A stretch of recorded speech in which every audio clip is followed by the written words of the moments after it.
The flashing lights broke through the soft Montecito dawn like an omen. Neighbors who were used to the quiet hum of Range Rovers and the gentle chirp of morning birds stepped out in disbelief as unmarked black SUVs rolled down the palm-lined street. The engines didn't roar. They purred, steady and deliberate, like predators closing in. In the middle of it all stood the mansion once hailed as a symbol of escape and reinvention. Meghan Markle's fortress of peace had become the epicenter of a storm no one saw coming. Before we continue, please hit the like button, subscribe to the channel, and turn on the notification bell for updates. A single phrase whispered through the neighborhood before the cameras even arrived. "They're here for her." Within minutes, agents surrounded the gates.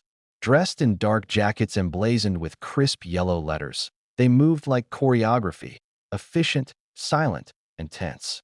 The world had watched Meghan Markle endure paparazzi, royal scandal, and endless speculation. But this was different. This wasn't tabloid chaos. This was federal. And it wasn't about rumors. It was about money, numbers, and the kind of truth that can't be spun away. Neighbors later described seeing Meghan through a window, frozen, barefoot, phone in hand. Harry wasn't visible, though some swore they saw a red-haired figure pacing behind drawn curtains. By the time agents emerged, Meghan's face was pale, her hands trembling as she adjusted her sweater. She wasn't being filmed for Netflix this time. She was being read her rights. How did it come to this? How did a woman who once stood beside the future king's brother, smiling before millions, end up in the middle of a California tax evasion scandal? Was this simply a misunderstanding, or the unraveling of something far darker? And more importantly, who exposed her? The story didn't start that morning. It began months earlier, buried beneath the glitter of endorsements and the glare of public life. A single file, one misplaced transaction, and a trail of digital breadcrumbs that led investigators straight to the gates of Montecito. But before we get there, we have to understand what made Meghan such a target, and why the timing couldn't be more devastating. For years, Meghan had positioned herself as a symbol of modern royalty, a humanitarian, a feminist icon, a woman who walked away from the palace to build her own empire. But the empire, it seems, was built on shaky foundations. Between her podcast deals, brand sponsorships, and her new wellness line, the cash flow was massive. And yet, insiders began to whisper, the numbers didn't add up. Millions in revenue, but only modest declared income. Something wasn't right. What triggered the investigation wasn't Meghan's fame. It was the money moving quietly in the background. Investigators from California's Franchise Tax Board had flagged irregular filings linked to a small, inactive business registered in Los Angeles County. The name was innocuous, Emerald Path Holdings, LLC, a company with no physical address, no employees, and no apparent operations. But its tax records showed transactions worth over $7.4 million in less than 2 years. At first, it looked like a clerical error. A ghost company used for property management, maybe. But when a wire transfer from one of Meghan's endorsement deals landed in the company's account, eyebrows raised. The payment had been logged not as personal income, but as brand consulting services. It didn't take long before federal investigators joined the trail. And what they found next was chilling. According to internal reports, Emerald Path Holdings wasn't just handling brand deals. It was receiving foreign deposits, some from Canadian production entities, others from media outlets in Europe. Payments were fragmented, split across multiple accounts in California, Delaware, and Nevada, each one smaller than the threshold for automatic flagging, each one expertly timed. It was clean, too clean. Someone knew what they were doing. But could Meghan really have orchestrated it? Or was she the face of someone else's game? That's the question that has everyone, from royal watchers to former Hollywood insiders, grappling with disbelief. The Meghan they knew loved control. Every outfit, every photo op, every narrative was meticulously curated. Yet the Meghan described in the reports seemed reckless. Moving money, signing off without legal consultation, ignoring accountant warnings. It didn't add up. As news spread, speculation hit fever pitch. Was this a setup? Was someone inside her own circle leaking documents? One former staffer hinted to journalists. There was tension in the house weeks before the raid. Meghan wasn't sleeping. She was convinced someone was watching her. Another source close to the couple claimed they noticed black SUVs parked for days at the edge of the property, engines idling for hours. Paranoia or preparation? No one could say for sure. What's undeniable is that by the time the agents arrived, they had everything they needed: warrants, records, and digital proof linking Emerald Path Holdings to personal expenditures. The purchases listed under the entity's accounts were shockingly personal: jewelry, designer clothing, luxury travel, even staff salaries. None of it declared under her name. All of it masked under corporate expenses. And yet, amid the growing chaos, one thing stood out: silence from the royal family. No statement, no comment, just a calculated distance.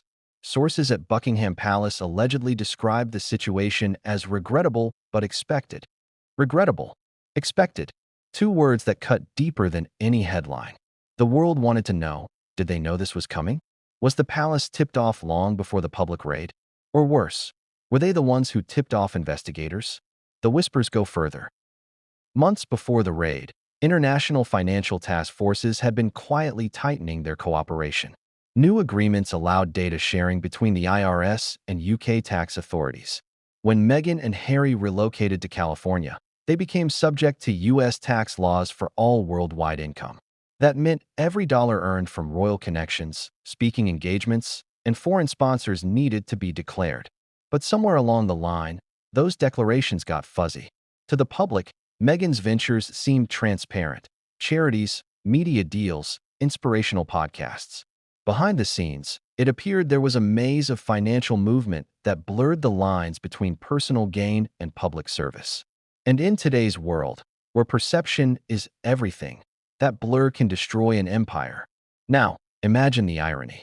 Meghan once stood before cameras claiming freedom from royal scrutiny, saying she wanted to live authentically. And yet, here she was, being escorted by agents through her own driveway. Every move captured by the same lenses she once invited into her life. Freedom, it turns out, can be the most expensive illusion. But what really happened inside that mansion? What did the agents find that morning that made even seasoned investigators step back? One neighbor described the sound of drawers slamming, furniture being moved, and hushed voices echoing through the open windows. Another said they saw boxes being carried out: computers, documents, external drives. The scene was clinical, methodical, and merciless. A full sweep. No room for privacy, no time for explanations. And Meghan, how did she react? According to one eyewitness, she tried to maintain composure. Her voice, though shaking, was polite. She asked to call her lawyer. She asked for a moment to change. But when the lead agent read out the warrant mentioning undeclared income, falsified reporting, and suspected concealment of taxable earnings, her expression reportedly changed. The defiance faded. The shock set in. Even in the chaos, the cameras captured what would become one of the most replayed clips of the year. Meghan, escorted down her stone driveway, looking directly into the lens of a camera, whispering something no one could quite hear. Some say it was, "This isn't real." Others claim it was, "They set me up." Whatever she said, it didn't matter. The image spoke louder than any headline could. But this isn't just about an arrest. This is about the cracks in an image carefully built over years. Meghan had spent a decade crafting the perfect narrative: outsider turned princess, victim turned survivor, celebrity turned humanitarian. Yet behind the speeches and charity galas, there was a growing unease. Former staff members had described her as obsessed with control, increasingly secretive about finances, and dismissive of professional advice. One insider said, "She always believed she could outsmart the system. She thought she could redefine it. Maybe she could." Until the system came knocking. And the timing couldn't have been worse. Her new projects were in production, her public comeback was planned. And then, suddenly, the empire froze. Sponsors hesitated. Studios paused contracts. Every brand associated with her name began to issue statements of review. Hollywood moves fast, but it also distances itself faster.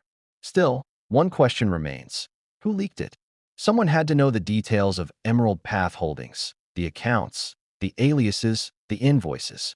Someone inside the circle of trust. And that's where things take a darker turn.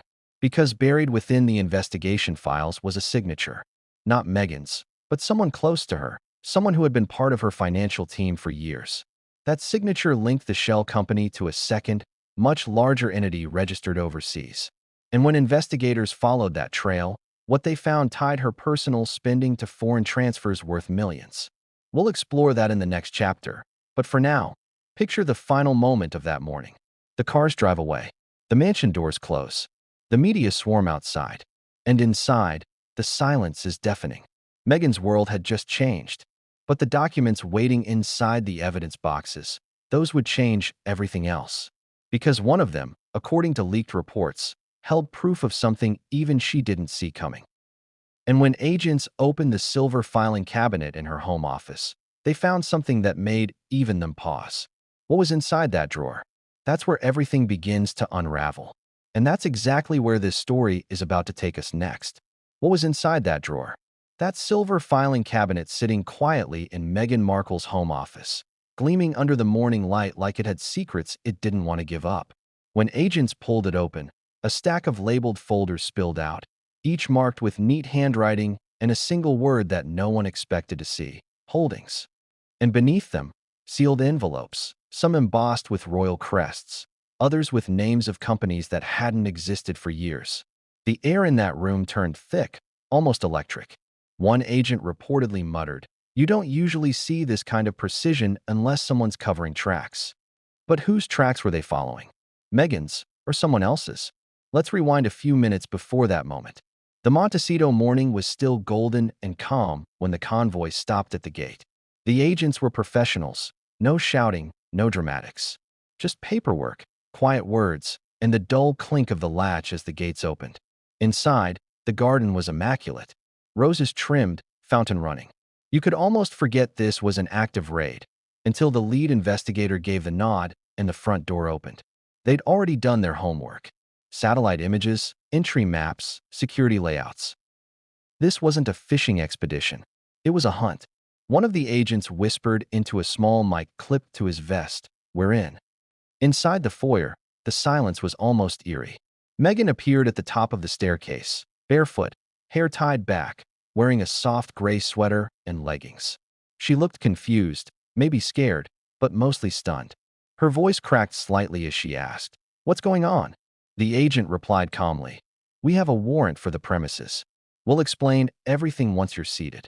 Can you imagine that moment? A woman who's been scrutinized by tabloids, by royals, by millions of strangers. And yet this time, there was no PR statement, no carefully crafted message. There was only the sound of her heartbeat, loud and uneven, echoing through that marble hall. Harry was nowhere in sight. Some reports say he was in another part of the house. Others claim he wasn't even home. But one thing was certain: he'd been warned the night before that something was coming. A private call from a friend in London had allegedly told him, "Keep your phones off tomorrow. Just trust me." Did Meghan know? That remains a mystery. The agents moved room by room. They collected hard drives, files, 2 laptops, and a drawer full of USB sticks labeled by date. One was marked EPH 2022. Later, investigators would connect those initials to Emerald Path Holdings, the mysterious company at the heart of this scandal. Meanwhile, outside, a neighbor recorded everything from her balcony. The clip would soon go viral, garnering millions of views within hours. You can hear her whispering, "Oh my God, that's Meghan. They're taking her in." But what most people didn't see was what happened next, inside the study. When the agents opened that silver filing cabinet, they weren't expecting what they found. Inside were 3 binders filled with printed invoices and digital transaction reports. At first glance, it looked ordinary. But as they flipped through the pages, they noticed something odd: the same signature appearing under different business names. Each one connected to marketing contracts, promotional agreements, and consulting services, all linked to Meghan Markle or her brand partnerships. Yet, the signatures didn't match her official one. It was similar, but slightly off. The curve of the M was different, the line of the K too sharp, enough to make the investigators pause. Could it have been forged? Or was this her backup signature, the one she used for off-record documents? That discovery changed the tone of the entire raid. One of the agents, a forensic accountant brought in specifically for this operation, noted that several payments listed on those invoices corresponded to known endorsement deals. Yet the recipient bank accounts didn't belong to Meghan, her business manager, or even Archwell Foundation. They were routed through the hidden shell company. Every page pulled out of that drawer painted a darker picture. Some transactions were disguised as consulting fees. Others were labeled as brand testing research. But when cross-referenced, those same dates matched photos of Meghan attending charity events or speaking engagements. The implication was staggering. Money earned from certain appearances may never have been declared as income. It was tucked away, funneled, and camouflaged. As the team processed the material, Meghan sat quietly in the living room, surrounded by agents. She wasn't handcuffed yet. Her lawyer was on the phone, trying to coordinate with federal officials. But when the lead investigator approached her with one of the binders, she reportedly tensed. "Ms. Markle," he said, his tone calm but firm. "Can you explain these signatures?" She stared at the page, blinked once, and said, "I've never seen that before. That's not mine." The agent nodded. "We'll verify that."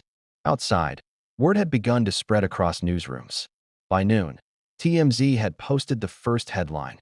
Breaking: Federal raid at Meghan Markle's mansion. Reporters flooded Montecito, helicopters hovered overhead, and photographers climbed fences. Every click of a camera felt like another nail in a coffin that hadn't even been built yet. And as the story spiraled, Harry's location became the next obsession. Some claimed he was at a nearby golf club when the raid began. Others insisted he had been advised by their PR team to stay away to avoid escalation. Whatever the truth, he wasn't there when his wife was escorted to an unmarked SUV for questioning. Back inside the house, the atmosphere shifted from confusion to confrontation. Agents uncovered a safe in the office closet. Meghan hesitated before giving them the passcode, insisting that it contained only personal items. When it opened, they found documents, luxury watches, and a small leather-bound journal. According to leaked notes from the search inventory, that journal included references to EPH projects, Canadian accounts, and Q4 consulting totals. Nothing overtly criminal, but enough to strengthen suspicions of hidden financial operations. Think about that for a moment. A journal, personal, handwritten, kept in a safe, yet containing cryptic references to the very company now under federal scrutiny. Coincidence? Or confession? Neighbors continued watching as Meghan was guided outside. She wasn't handcuffed. Officially, she wasn't under arrest yet, but she was considered a person of interest. The agents allowed her to keep her phone, but one of them gently reminded her, "Ma'am, please don't delete anything." That single line, "please don't delete anything," would later become one of the most repeated phrases across social media. Some called it chilling, others poetic. It marked the moment where control shifted. For the first time in years, Meghan wasn't the narrator of her own story. And as the SUV pulled away, the Montecito sun glared off the windshield like a spotlight she couldn't escape. Inside the investigation van, silence dominated. Meghan stared out the window, expression unreadable. Her lawyer, on speakerphone, urged her to stay calm. But the lead investigator broke the silence with a question that changed her demeanor instantly. "Ms. Markle, are you aware of a company named Emerald Path Holdings?" Her eyes flickered. Just once. But enough. "I've heard the name," she said carefully, "but I don't manage those affairs personally." The agent nodded. "We'll see." Later, sources close to the investigation revealed that the financial trail was so intricate it took a multi-agency task force to untangle. What started as a possible filing discrepancy had ballooned into a web of cross-border transactions involving media companies, consultancy invoices, and potential undeclared earnings from international appearances. Still, what made this raid so unprecedented wasn't just the financial angle. It was the symbolism. For years, Meghan had represented rebellion against the royal machine, a modern fairy tale gone rogue.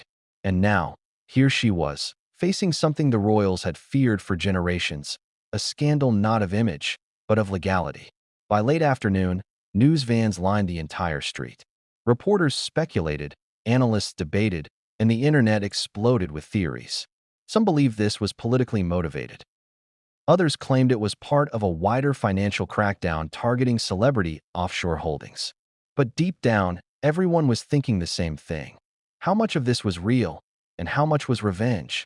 Because just weeks before, Meghan had allegedly been preparing a new tell-all documentary, one that promised to reveal the true story behind the royal machine. Could it be that someone, somewhere, decided to strike first? By evening, Meghan had been questioned for hours. No formal charges yet, but the agents made it clear this was serious. Very serious. Her accounts were frozen pending review. Her communications seized. Her lawyers, overwhelmed, requested a temporary confidentiality order. And then came the whisper from inside the task force, a whisper that would set the stage for the next shocking chapter. Among the evidence seized from that silver filing cabinet was not just financial data, but correspondence between Meghan and a well-known Hollywood business manager, one who had previously worked with several high-profile entertainers accused of financial misconduct. One email stood out, timestamped just weeks before the raid. It read, "Ensure the funds from the March deal go through EPH as discussed. Keep standard routing. No direct trace to Archwell." If that email was authentic, it could change everything. It would suggest intent, planning, awareness, and concealment. And if it wasn't hers, then someone was deliberately framing her. Either way, the walls were closing in. As the sun dipped behind the California hills, Meghan's Montecito mansion stood empty, eerily silent. The fountain still ran, the garden lights still glowed, but the heart of the house, the confidence, the control, was gone. And back in that evidence room downtown, investigators gathered around one final item recovered from the raid, a sealed envelope marked private. Inside, they found a single handwritten note. The words were simple, but haunting. "They'll never find the real one." What did it mean? What real one was Meghan referring to? A document? A person? Another account? No one knew. But what came next would change everything, and no one saw it coming. "They'll never find the real one." Those 5 words echoed through the task force conference room long after the agents had logged the evidence. No one could quite explain what it meant. Was it arrogance? Was it a clue? Or was it a taunt? Meghan's quiet message to whoever had set her up? The lead investigator, a man named John Keller, sat at the head of the table, flipping through one of the binders seized from the Montecito raid. He'd worked hundreds of financial crimes cases before, politicians, CEOs, even celebrities, but something about this one felt different. "We're not looking at a simple tax oversight," he murmured, tracing his finger down a column of wire transfers. "This is deliberate." Across from him, the forensic accountant nodded. She, or someone working with her, knew exactly what to hide and where. Every transaction's just below the threshold for automatic reporting. Every deposit routed through states with lenient disclosure laws. Classic laundering pattern. Keller leaned back in his chair. But this is Meghan Markle, not a cartel boss. He paused, exhaling. So where does it start? The team began to piece it together, tracing each transfer backward. That's where the first shocking discovery appeared. Months before the raid, an anonymous whistleblower had tipped off both the IRS and California tax authorities about an entity linked to Meghan's financial network. The report came in under the alias Rosewood Witness. The document was brief but damning. Subject operating a concealed business entity, Emerald Path Holdings LLC, to channel undeclared endorsement earnings. Payments disguised as consulting contracts. Evidence in possession. Watch for Canadian routing. No signature. No contact info. Just enough to ignite a full-scale investigation. The IRS launched a quiet audit under Project Greenvale, a code name used for cases involving suspected offshore transfers. For weeks, nothing stood out. Meghan's primary accounts were clean, at least on paper. Her charitable foundation filings looked in order. But when investigators expanded the search to her former management team, cracks began to form. A junior analyst noticed recurring transactions between Archwell Productions and a consulting agency based in Toronto called Silverlight Creative Partners. Oddly enough, that same agency had no website, no staff directory, and no known physical address. It existed only on paper. So the agents dug deeper. Silverlight Creative, it turned out, had been incorporated by the same law firm that registered Emerald Path Holdings. And that's when the dots began to connect. If you follow the money, you follow the truth, and the truth was about to get uncomfortable. Let's step back in time 6 months before the raid. Meghan was in full promotional mode. New ventures, interviews, appearances. Her brand was expanding rapidly, especially after rumors of a lifestyle platform in the works. Deals were flying in, some official, some under consultancy terms.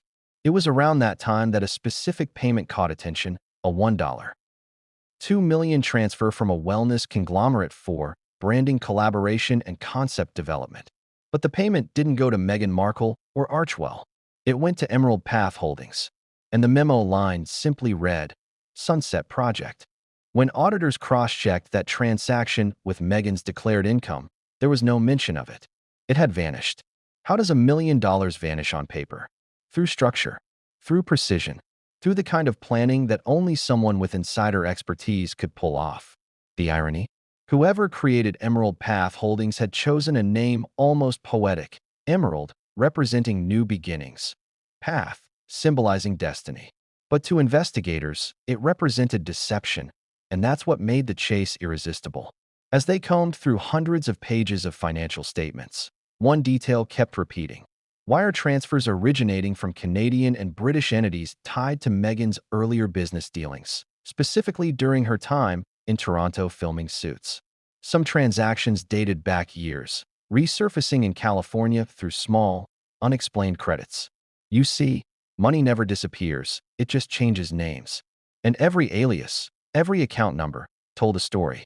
Keller turned to his team, who registered Emerald Path Holdings. The response was immediate. A woman named Amelia Dawson. She's listed as the CEO and sole agent. Who's she? That's the thing, said the analyst, glancing nervously at her screen. She doesn't exist.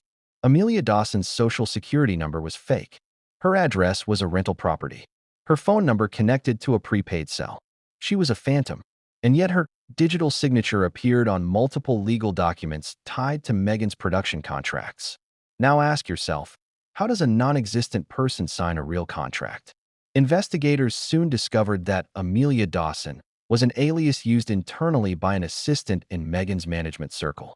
Someone with access, someone trusted, someone who knew which accounts were active and which weren't. That's when the case took a more personal turn.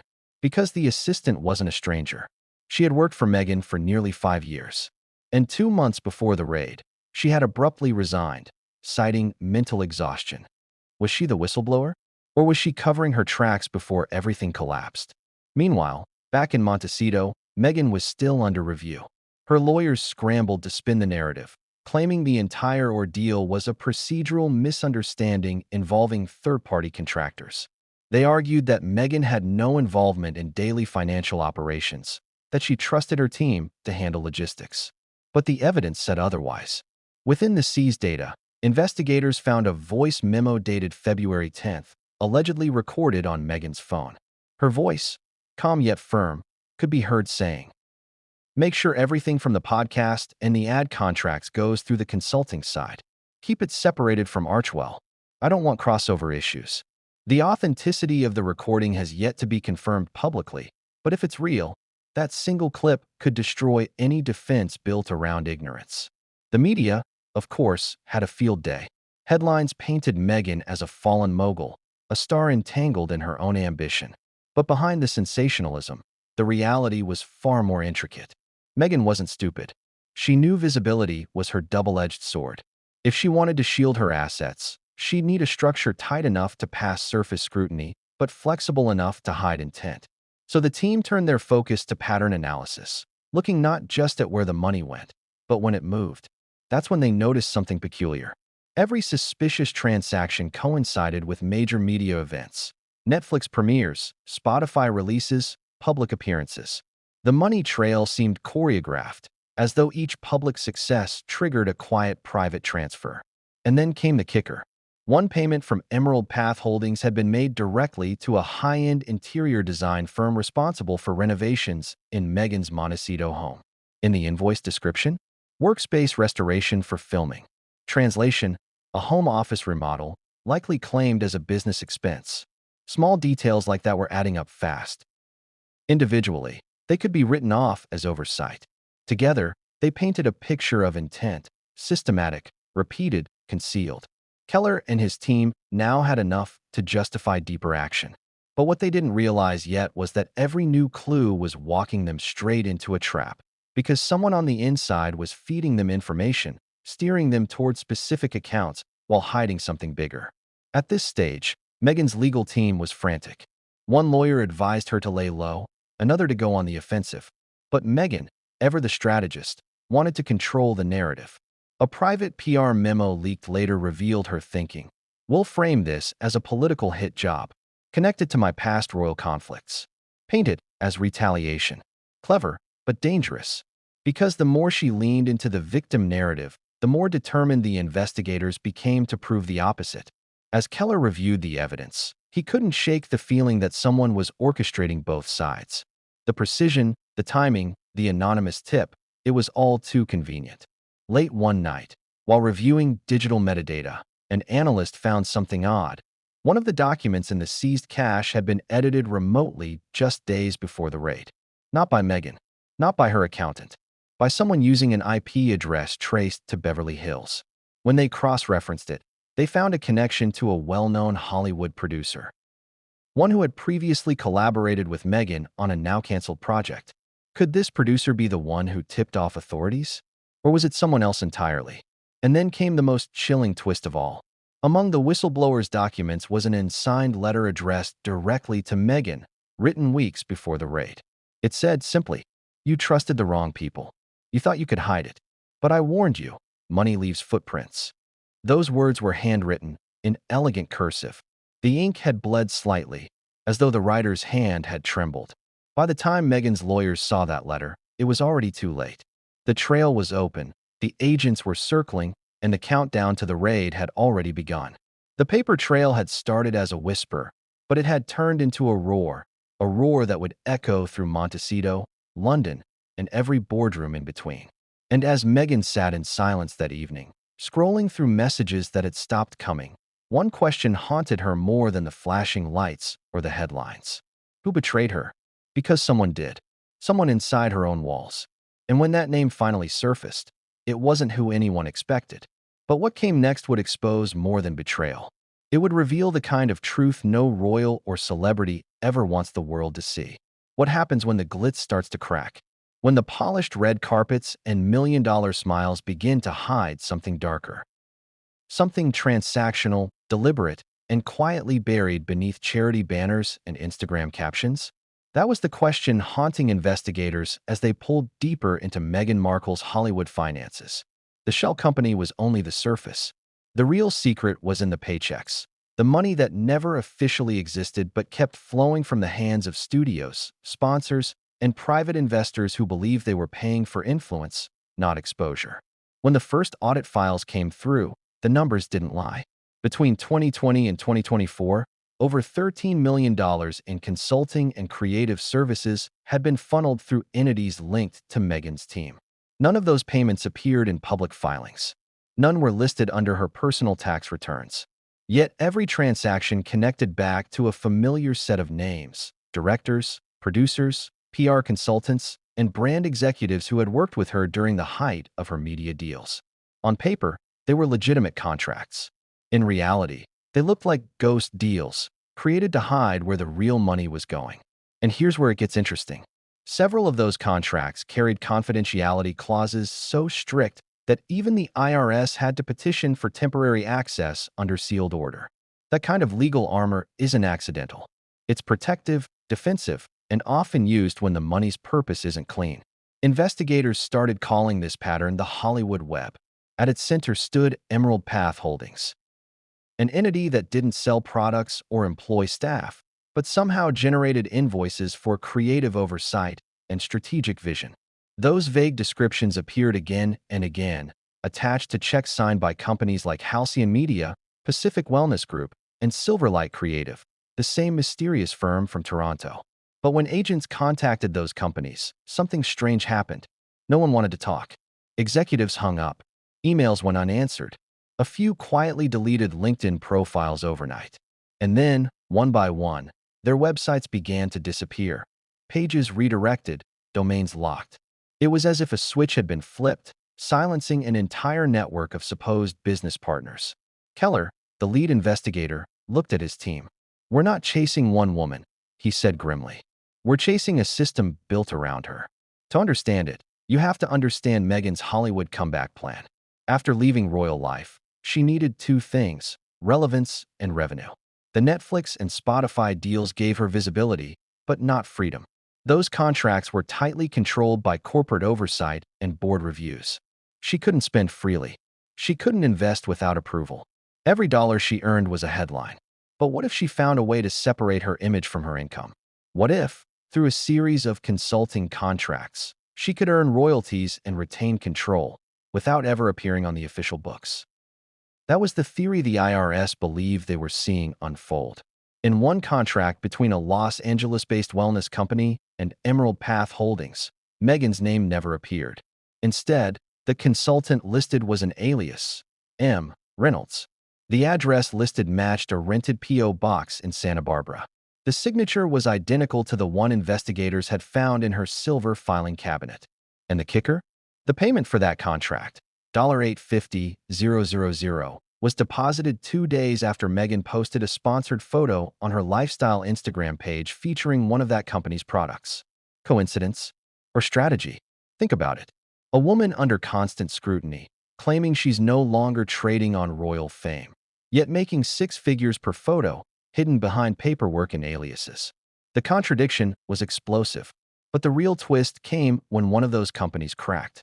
An executive from Halcyon Media, speaking anonymously, admitted that their payment to Emerald Path Holdings wasn't for consulting, it was for access. They wanted Meghan's endorsement for a film project. "We couldn't list her publicly," the executive said. "She didn't want her name on anything after the Netflix drama. So we paid through the company." Her team said it was how they handle things privately. Privately. That one word sent shivers through the task force. Because if multiple Hollywood firms were using Emerald Path Holdings to pay Meghan for covert promotions, then the case wasn't just about undeclared taxes. It was about an entire underground economy of hidden influence. And that wasn't all. Forensic teams unearthed communication logs between Meghan's assistant and several PR firms. In one message chain titled Visibility Strategy, Spring 2023, the assistant wrote, "Payments will be split 70/30ths between accounts as agreed. Do not reference Archwell. Keep memo fields generic, creative consultation, brand image review, etc. 70/30. That ratio repeated throughout the data, suggesting that Meghan personally received 70% of certain payments routed through her shell company. The rest went to operational partners, which investigators believed were intermediaries managing her brand image. Then came another revelation, a spreadsheet labeled Private Campaigns. Rows of entries detailed projects, dates, and payout figures. Some were small, a few $1,000s for product mentions. Others were staggering, $2.4 million for documentary collaboration, codenamed Aurora. The Aurora project was supposed to be a secret docuseries exploring women's empowerment. It was never released. But according to the records, it generated income. Income that vanished into accounts now under federal freeze. How could a non-existent documentary create millions in revenue? Simple. Investors. Producers had paid upfront advances, expecting production to begin within months. When delays piled up, excuses followed, creative differences, scheduling issues, pandemic restrictions. But the money stayed gone. And where did those investor funds end up? In Emerald Path Holdings. That discovery shattered whatever defense Meghan's legal team had been building. If those transfers were real, they indicated premeditation, a pattern of raising funds for projects that may never have been intended for release. Meanwhile, the press continued to swirl. Tabloids painted Meghan as the Hollywood Duchess who outplayed the IRS. Supporters called it a smear campaign. Social media divided in half. Hashtag Justice for Meghan versus hashtag Montecito Money Trail.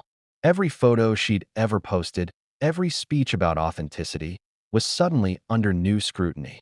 But beneath the noise, one voice cut through, her former accountant, a man who had quietly resigned the previous year. He broke his silence in a late-night interview with an independent journalist. "She's not reckless," he said. "She's methodical. Every move is planned months in advance. The company wasn't about greed, it was about control. She didn't want anyone owning her story, her money, or her image. Control. That was Meghan's trademark. From palace life to Hollywood deals, she'd always wanted autonomy. But in her pursuit of it, she may have crossed a line she couldn't return from. By this stage, Keller's team had compiled over 5 terabytes of data, contracts, bank statements, invoices. Still, something didn't sit right. The timing, the leaks, the perfect trail, it felt staged. Someone had ensured this investigation reached the public at exactly the worst moment for Meghan, who stood to gain from her fall. Some pointed fingers at Hollywood rivals. Others whispered of royal influence. But Keller, the seasoned investigator, didn't believe in coincidences. Someone inside her circle wanted this out, he told his team. Someone who knows where every dollar went, and where one specific payment never should have gone. Because deep in the spreadsheet of private campaigns, there was one entry that made everyone stop scrolling. It was a single line item dated April 2023. Description: confidential retainer, Cambridge project. Amount: $400,000. Cambridge. The code name matched none of Meghan's known ventures. But it matched something else, the royal title of Prince William. Could this payment have been tied to sensitive material? Or worse, a leak? The investigators couldn't confirm, but the implication was explosive. If Emerald Path Holdings had been used to facilitate information exchange involving royal affairs, the case was no longer just financial. It was political. As Meghan's legal team worked around the clock, more companies began distancing themselves. Endorsements were paused. PR representatives quietly ended contracts. One by one, the Hollywood paychecks dried up. And through it all, Meghan stayed silent. No statements, no posts, just silence from behind the high hedges of Montecito. But silence, in the world of scandal, speaks louder than words. Because even as the case expanded, there was one payment that investigators still couldn't trace: an $850,000 wire transfer sent 3 days before the raid. It left Emerald Path Holdings' account and disappeared into an offshore vault in the Cayman Islands. The recipient? Unknown. The purpose? Blank memo. Keller leaned over the printout, running his finger across the numbers. This, he said quietly, is the missing piece. If they could find where that money went, they could prove intent or uncover the person who framed her. But before the team could follow that lead, something unexpected happened. A package arrived at their downtown office with no return address. Inside, a flash drive. No note, no fingerprints, just one file. When they plugged it in, a single video appeared. Grainy security footage dated the night before the raid. It showed someone walking into Meghan's home office, wearing gloves, moving quickly, rifling through drawers. The timestamp was 2:14 a.m. The person paused at the silver filing cabinet, the same one the agents opened hours later, and placed a sealed envelope inside. The same envelope that would later contain the note. They'll never find the real one.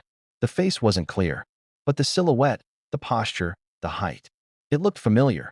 Too familiar.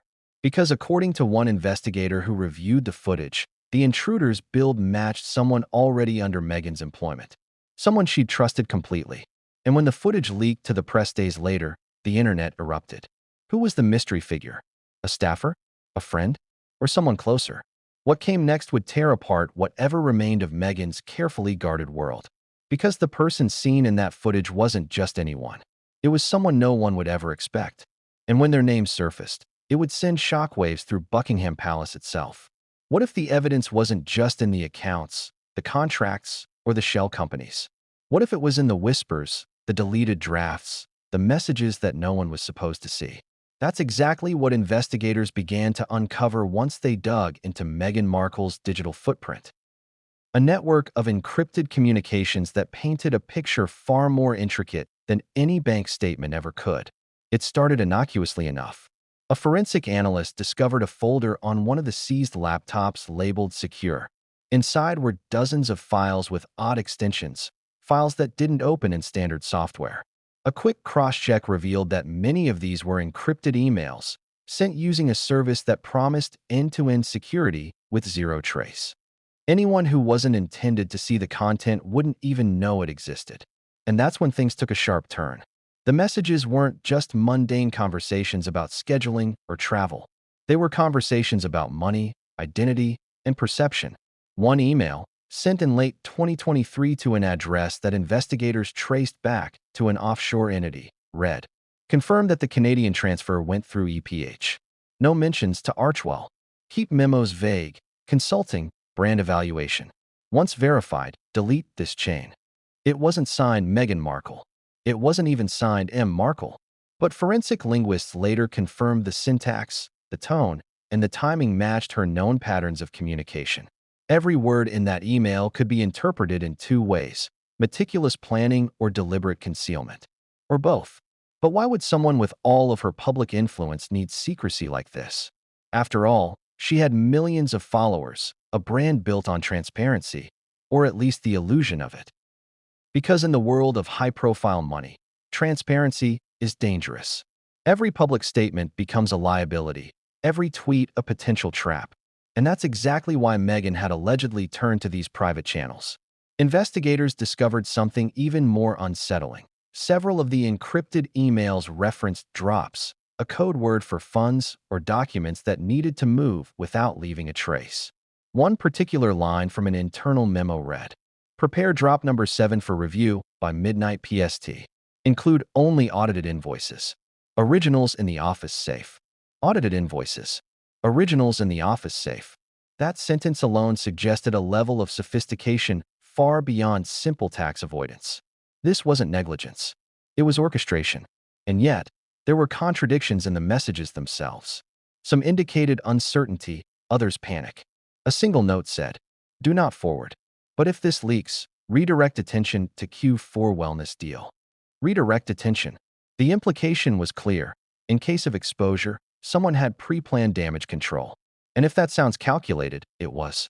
Experts later told journalists that this kind of layered communication is a hallmark of high-stakes financial maneuvering in Hollywood and corporate circles, but rarely seen so openly in someone of Meghan Markle's profile. The deeper investigators dug, the more the picture shifted from financial management to something resembling espionage. Encrypted voice memos were also found, one allegedly recorded on her phone.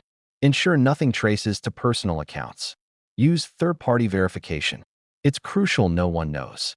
Again, forensic analysis suggested it matched her speech pattern. The phrasing, the pauses, even the tone, the calm, measured precision of someone who had spent years controlling perception, was unmistakable. And then came the most startling discovery. Metadata revealed several communications had been deleted, but not entirely. Forensic software recovered fragments, showing that the messages had been sent to multiple recipients, including someone listed as Advisor X. Who was Advisor X? Investigators cross-referenced email addresses and IP logs.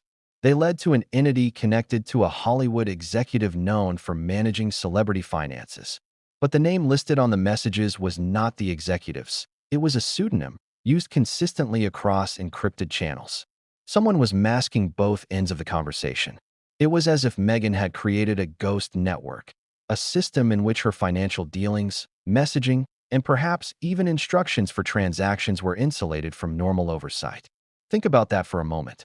In a world where millions can track your every move, she had allegedly built a parallel system designed to hide money, plans, and even intentions. How does one operate at that level of secrecy without leaving a trace? Some might argue she had help. Indeed, investigators found evidence of multiple devices synced to a single cloud account, all operating under different pseudonyms. Phone logs, too, revealed burner phones, unregistered numbers, and accounts tied to foreign IP addresses. Was this sophistication or paranoia? Or both? One recovered message added another layer of intrigue. It read, "Drop will be handled at 2 a.m. Security will be minimal. Cameras disabled for 10 minutes. Verify success before departure. Cameras disabled. Minimal security." The wording suggested physical movement of documents or devices, something beyond virtual transfers. Did this involve the contents of the silver filing cabinet? Perhaps the envelope labeled, "They'll never find the real one." And that's when the investigators realized they weren't just dealing with digital secrecy. They were dealing with a hybrid system of concealment, part electronic, part physical, meticulously layered. Then there were the contradictions that kept analysts up at night. On one hand, Meghan's team maintained that all financial operations were handled by independent contractors, people who managed her media, endorsements, and consulting work. On the other hand, the encrypted messages suggested direct involvement. Lines like, "Approve the transfer before sending and check the routing. Ensure it's under the radar," implied personal oversight. And yet, she was careful. Every directive was phrased as a suggestion. Every instruction couched in polite language. leaving room for plausible deniability. One of the most chilling discoveries came from a set of deleted chat logs recovered from a cloud backup. The conversations were between her and a now former assistant. They discussed strategies to move funds between countries, label payments as consulting, and avoid detection. One line stood out. If anyone asks, call it standard promotional work. Keep the contracts airtight. We can't risk the press. Not now. Not now. That phrase alone suggested awareness of exposure risk. Someone was thinking ahead, anticipating audits, anticipating leaks, anticipating federal intervention. At this point, the investigation wasn't just about tax avoidance. It was about intent, control, and strategy. It wasn't sloppy bookkeeping. It was a web, a plan, a system designed to hide the reality behind the image. But here's the twist. While Meghan's communications showed incredible planning, they also revealed vulnerability. Fragments of messages suggested anxiety, notes like, "I can't risk this going public. Too many people watching." The duality was striking. Commanding, calculated, yet anxious. Strategic, yet human. It was a side of Meghan the public rarely saw. The careful architect of secrecy, aware that the walls were closing in. And the plot thickened further when forensic teams found a hidden folder labeled Royal References. The emails within contained vague financial references to people in the royal circle, donations, reimbursements, and coded mentions of upcoming events. Could these have been legitimate? Possibly. But the investigators noticed a pattern. Every reference was connected, directly or indirectly, to a financial transaction routed through Emerald Path Holdings. Someone was weaving personal, professional, and royal finances into one network. One that, if exposed, could create a scandal larger than Hollywood gossip or media speculation. By now, the story was no longer just about tax evasion. It was about a secret communications network that connected Hollywood deals, personal spending, and perhaps even elements of the royal world. And each message recovered added new questions. Who authorized each transaction? Who was monitoring these communications? And most importantly, who was feeding information to investigators while remaining invisible? It was becoming clear that the envelope in the filing cabinet, the one marked "They'll never find the real one," wasn't just about money. It was about control, protection, and perhaps even misdirection. And that's when the agents discovered the final layer, a backup drive, encrypted and hidden behind multiple passwords, containing what looked like a full record of communications spanning years: emails, chat logs, memos, voice notes. It was a digital map of decisions, payments, and plans. Whoever had access to this drive knew everything. And if this drive were ever leaked, it could destroy reputations, friendships, and alliances. And just when it seemed the web was fully untangled, investigators noticed one file named simply Aurora. The same name they had seen before in hidden financial transactions, the same name tied to a supposed documentary project. But this file didn't contain contracts. It contained a plan, a detailed strategy connecting all communications, payments, and shell companies. And when the lead forensic analyst opened it, he gasped. Because the connections were not only financial, they were personal. And someone close to Meghan was at the center of it all. Someone she had trusted implicitly. And when that person's identity emerged, it would change everything.